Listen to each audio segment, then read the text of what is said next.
Now the next derivation we have electric field due to a spherical cell. This is the application of Gauss theorem.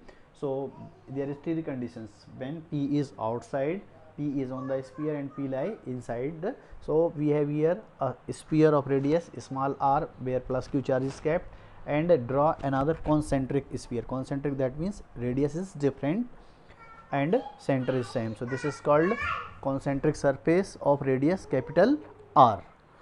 Such surface is called Gaussian surface. What is Gaussian surface? In the between two concentric surface, the surface area is called the concentric surface. So first one, when P is outside, when P is outside now, so by Gauss theorem, Gauss law, phi is equal to 1 upon epsilon naught into q. I'll say equation number 1. Now flux, phi is equal to EdS, and cos theta we are taking maximum. This is equation number 2.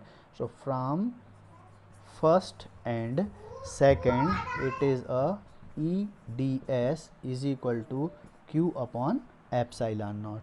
Now E is equal to, this is q upon ds into epsilon naught, and since we have ds is equal to what, 4 pi r square, so it is E is equal to q upon 4 pi epsilon naught k into r square Newton per coulomb. This is the first case. As for the second case, if P is on the surface or sphere, so there is what, this will come here, so small r will become to the capital R. So it is a E is equal to 1 upon 4 pi epsilon naught k into q upon r square Newton per coulomb. And the third case, when P lies inside, when the P is lies inside, so the electric field inside is always 0. The charge remain on the surface, not to be inside.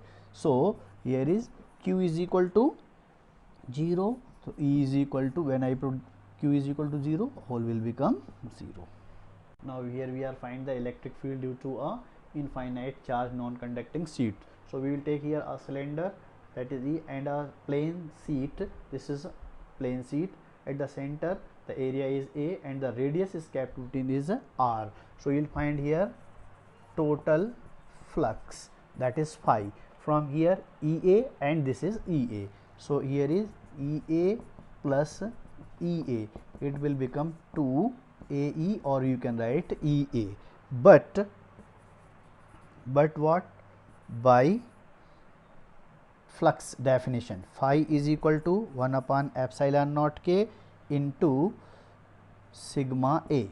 Okay, this is the surface density. So charge sigma is equal to, you have to be charge upon area. From here you have to derive the value of charge. This from first and second, it is cancelled out. So here will be now 2 AE is equal to sigma A upon epsilon. Now A is cancelled from here, so E is equal to sigma upon 2 epsilon. Taken now sigma. So sigma is what, surface charge density. Surface charge density means the charge spread on the surface. So it is a sigma is equal to, this is q upon A. From here you have to derive q is equal to sigma into A. So this I have put it here, sigma value, because this is the Gauss theorem. By Gauss theorem, 1 upon epsilon into charge, and charge is what, sigma into A. From this one, here we will talk on the three topics: the insulator, conductor. What are conductor? Which can carry the electricity or which can carry the charge is called conductor. All the metals are the good conductor. And insulator, which does not carry the charge, like a plastic, rubber, etc. And what are semiconductor? Which have the conductivity between the conductor and insulator is called the semiconductor.